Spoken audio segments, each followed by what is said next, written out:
At daybreak, the three mastheads were punctually manned afresh. "Do you see him?" cried Ahab, after allowing a little space for the light to spread. "See nothing, sir."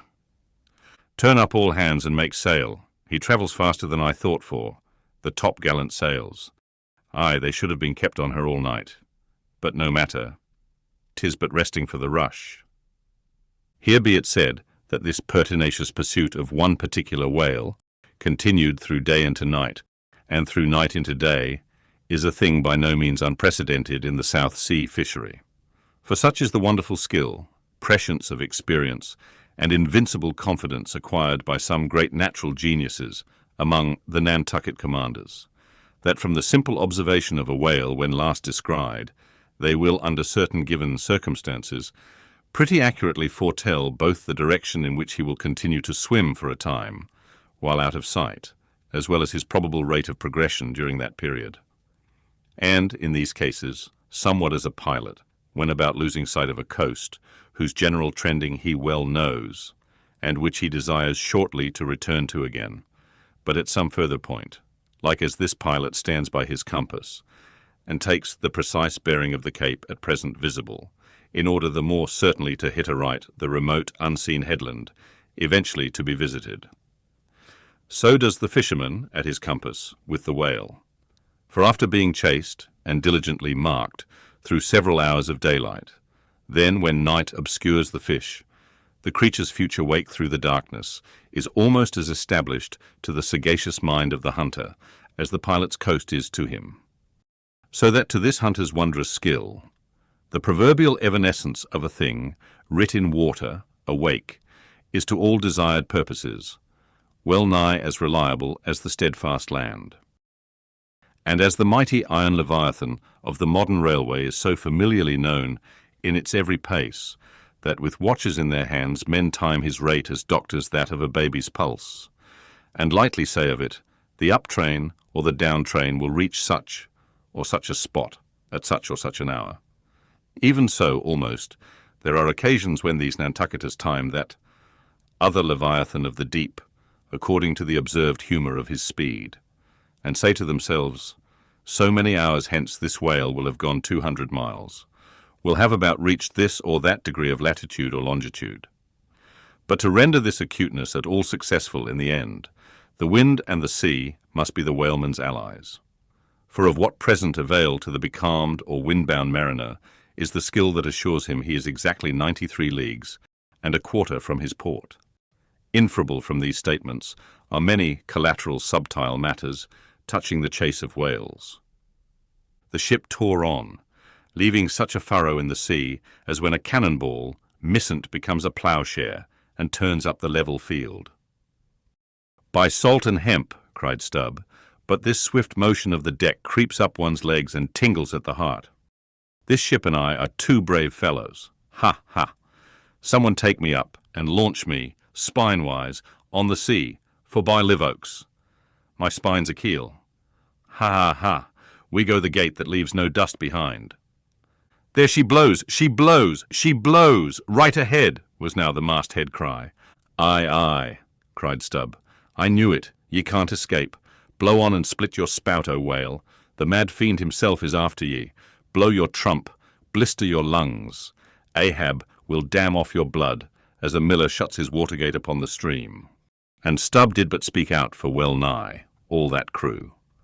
The frenzies of the chase had by this time worked them bubblingly up, like old wine worked anew, whatever pale fears and forebodings some of them might have felt before.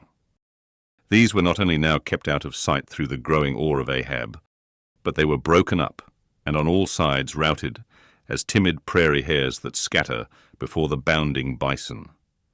The hand of fate had snatched all their souls, and by the stirring perils of the previous day, the rack of the past night's suspense, the fixed, unfearing, blind, reckless way in which their wild craft went plunging towards its flying mark.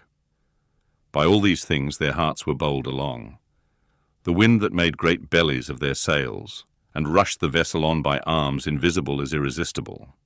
This seemed the symbol of that unseen agency which so enslaved them to the race.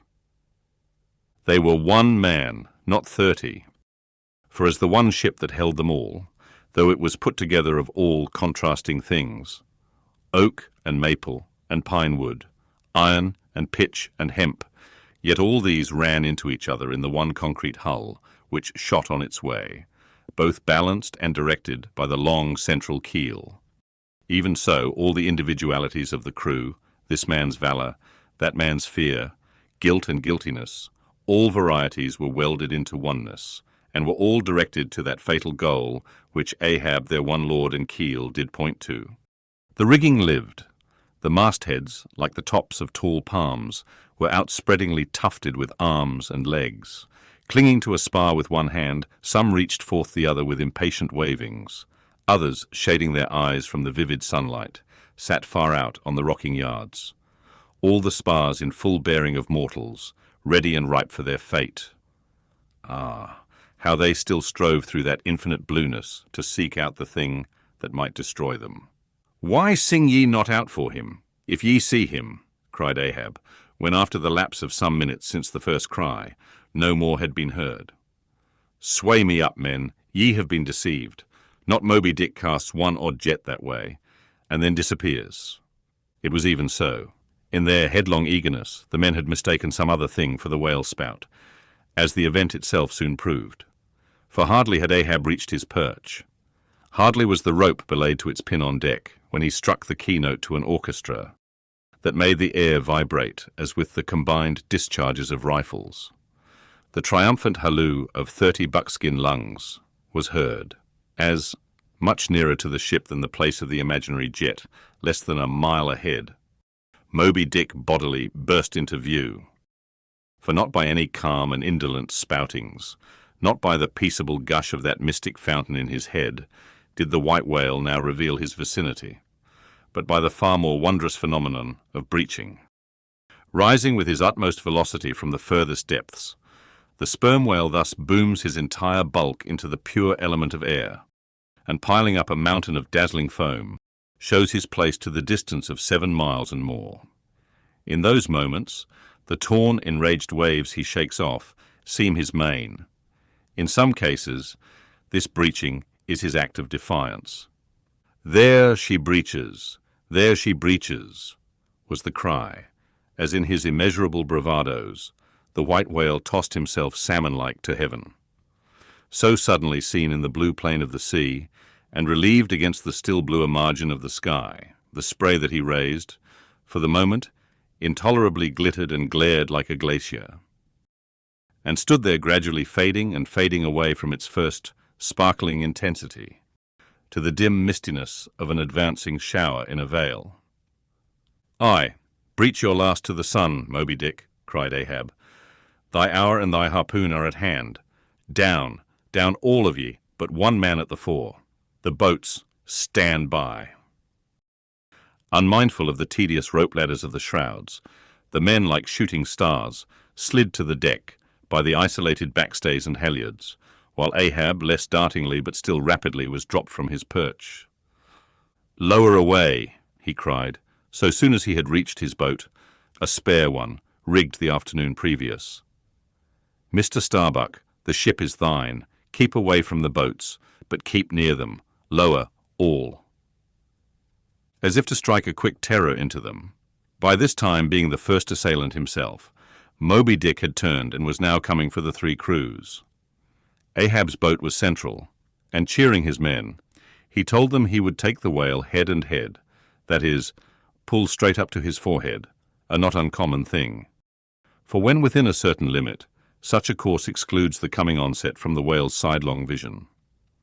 But ere that close limit was gained, and while yet all 3 boats were plain as the ship's 3 masts to his eye, the white whale churning himself into furious speed, almost in an instant as it were, rushing among the boats with open jaws and a lashing tail, offered appalling battle on every side, and heedless of the irons darted at him from every boat, seemed only intent on annihilating each separate plank of which those boats were made, but skillfully manoeuvred, incessantly wheeling like trained chargers in the field.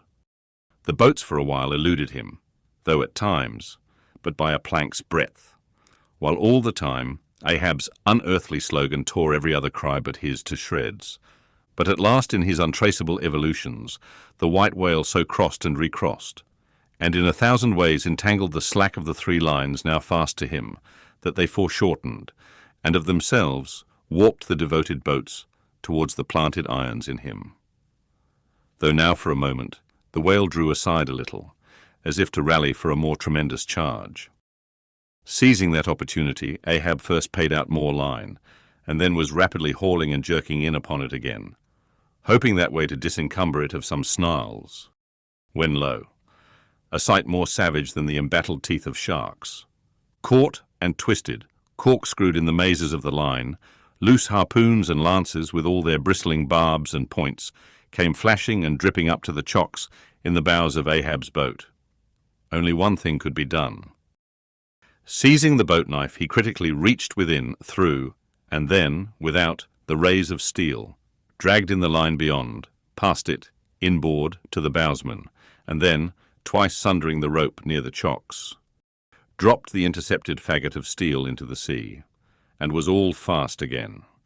That instant, the white whale made a sudden rush among the remaining tangles of the other lines. By so doing, irresistibly dragged the more involved boats of Stubb and Flask towards his flukes, dashed them together like 2 rolling husks on a surf-beaten beach, and then, diving down into the sea, disappeared in a boiling maelstrom, in which for a space the odorous cedar chips of the wrecks danced round and round, like the grated nutmeg in a swiftly stirred bowl of punch. While the 2 crews were yet circling in the waters, reaching out after the revolving line tubs, oars, and other floating furniture, while a slope, little Flask bobbed up and down like an empty vial, twitching his legs upwards to escape the dreaded jaws of sharks. And Stubb was lustily singing out for someone to ladle him up, and while the old man's line, now parting, admitted of his pulling into the creamy pool to rescue whom he could in that wild simultaneousness of 1,000 concreted perils, Ahab's yet unstricken boat seemed drawn up towards heaven by invisible wires, as, arrow-like, shooting perpendicularly from the sea, the white whale dashed his broad forehead against its bottom, and sent it, turning over and over into the air, till it fell again, gunwale downwards. And Ahab and his men struggled out from under it, like seals from a seaside cave. The first uprising momentum of the whale, modifying its direction as he struck the surface, involuntarily launched him along it, to a little distance from the centre of the destruction he had made. And with his back to it, he now lay for a moment, slowly feeling with his flukes from side to side. And whenever a stray oar, bit of plank, the least chip or crumb of the boats touched his skin, his tail swiftly drew back and came sideways, smiting the sea. But soon, as if satisfied that his work for that time was done, he pushed his pleated forehead through the ocean, and trailing after him the intertangled lines, continued his leeward way at a traveller's methodic pace. As before, the attentive ship, having descried the whole fight, again came bearing down to the rescue, and dropping a boat, picked up the floating mariners, tubs, oars, and whatever else could be caught at, and safely landed them on her decks. Some sprained shoulders, wrists, and ankles, livid contusions, wrenched harpoons and lances, inextricable intricacies of rope, shattered oars and planks. All these were there, but no fatal or even serious ill seemed to have befallen anyone. As with Fedallah the day before, so Ahab was now found grimly clinging to his boat's broken half, which afforded a comparatively easy float. Nor did it so exhaust him as the previous day's mishap. But when he was helped to the deck, all eyes were fastened upon him, as instead of standing by himself, he still half hung upon the shoulder of Starbuck, who had thus far been the foremost to assist him. His ivory leg had been snapped off, leaving but one short, sharp splinter. Aye, Starbuck, 'tis sweet to lean sometimes, be the leaner who he will, and would old Ahab had leaned oftener than he has. The ferrule has not stood, sir, said the carpenter, now coming up. I put good work into that leg. But no bones broken, sir, I hope, said Stubb with true concern. Aye, and all splintered to pieces, Stubb. Do you see it? But even with a broken bone, old Ahab is untouched, and I account no living bone of mine one jot more me than this dead one that's lost. Nor white whale, nor man, nor fiend can so much as graze old Ahab in his own proper and inaccessible being. Can any lead touch yonder floor, any mast scrape yonder roof? Aloft there, which way? Dead to leeward, sir. Up helm then, pile on the sail again, shipkeepers. Down the rest of the spare boats and rig them, Mr. Starbuck away, and muster the boat's crews. Let me first help thee towards the bulwarks, sir. Oh, how this splinter gores me now. Accursed fate, that the unconquerable captain in the soul should have such a craven mate. Sir? My body, man, not thee. Give me something for a cane. There, that shivered lance will do. Muster the men. Surely I have not seen him yet. By heaven it cannot be. Missing. Quick. Call them all. The old man's hinted thought was true. Upon mustering the company, the Parsee was not there.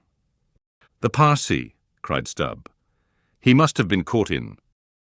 The black vomit wrench thee. Run all of ye above, a low cabin forecastle. Find him, not gone, not gone.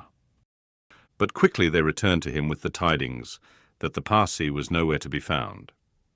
Aye, sir, said Stubb, caught among the tangles of your line. I thought I saw him dragging under. My line, gone, gone. What means that little word? What death knell rings in it? That old Ahab shakes as if he were the belfry.